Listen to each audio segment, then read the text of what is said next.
بسم اللہ الرحمن الرحیم۔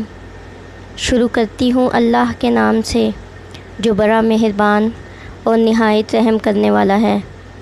برائے مہربانی چینل کو سبسکرائب کریں اور ویڈیو کو لائک کر دیں، شکریہ۔ علم نجوم کا آغاز۔ مغربی علم نجوم جس کا آغاز تقریباً 1900 قبل مسیح سے 1700 قبل مسیح تک میسوپوٹیمیا سے شروع ہوا۔ میسوپوٹیمیا کے لوگوں نے نہ صرف علم نجوم بلکہ فلکیات کی بھی ایجاد کی۔ جب انہوں نے کائنات کا مطالعہ کرنا اور ستاروں اور سیاروں کو ریکارڈ کرنا شروع کیا، شگون اور چاند گرہن کے مطالعہ سے سائنسی نتائج اور مشاہدات سامنے آئے۔ فلکیات اور علم نجوم کے علوم اس وقت یکجا تھے۔ لفظ میسوپوٹیمیا قدیم الفاظ میسو سے بنا ہے جس کا مطلب ہے درمیان میں، اور پوٹاموس یعنی دریا۔ دریائے دجلہ اور فرات کے درمیان زرخیز وادیوں میں واقع یہ خطہ اب جدید دور کے عراق، کویت، ترکی اور شام کا گھر ہے۔ علم نجوم سائنسی لحاظ سے۔ علم نجوم سوالات کے جوابات دینے کا کوئی بہت سائنسی طریقہ نہیں ہے۔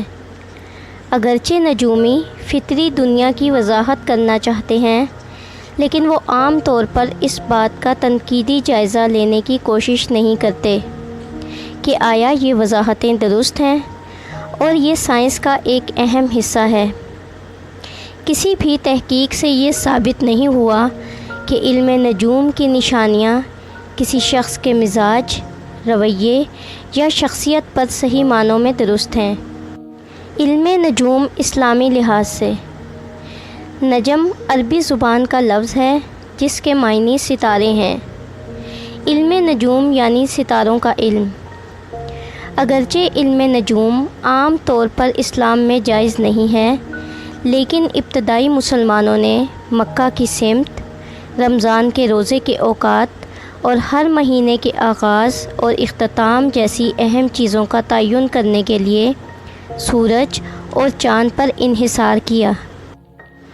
حضرت ابن عباس رضی اللہ تعالیٰ عنہ سے روایت ہے، رسول اللہ صلی اللہ علیہ وآلہ وسلم نے فرمایا، جس نے علم نجوم کا کچھ حصہ حاصل کیا تو اس نے جادو کا ایک حصہ حاصل کیا۔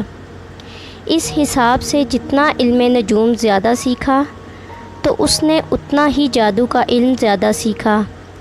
اسے ابو داؤد نے روایت کیا ہے۔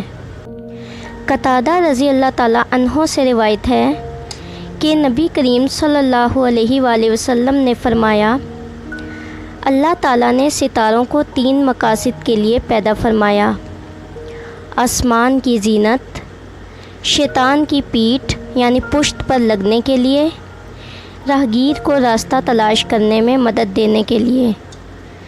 ستاروں سے اس کے سوا کوئی اور امید لگانے والا گمراہ ہے۔ بخاری باب النجوم۔ حضرت حفصہ رضی اللہ تعالیٰ عنہا کہتی ہیں کہ رسول اللہ صلی اللہ علیہ وآلہ وسلم نے فرمایا، جو شخص کاہن یا نجومی کے پاس جائے اور اس سے کچھ پوچھے یعنی غیب کی باتیں دریافت کرے تو اس کی 40 دن رات کی نمازیں قبول نہیں کی جاتی۔ ثابت یہ ہوا کہ علم نجوم کوئی خاص اہمیت کا حامل نہیں ہے۔ آپ نے کبھی غور کیا ہوگا کہ جو نجومی کسی کی قسمت کا حال بتاتے ہیں، ان میں تضاد ہوتا ہے، یعنی ان کی باتیں ایک دوسرے سے مختلف ہوتی ہیں۔ جیسے کہ ایک نجومی کہتا ہے کہ آئندہ آنے والا وقت اچھا ہے، تو دوسرا کہے گا کہ آنے والا وقت برا ہوگا۔ غیب کا علم صرف اللہ کے پاس ہے۔ جو لوگ ایسے دعوے کرتے ہیں وہ اللہ کے منکر ہیں۔ آپ سب سے گزارش ہے کہ ایسے لوگوں سے دور رہیں جو گمراہی پھیلا رہے ہیں۔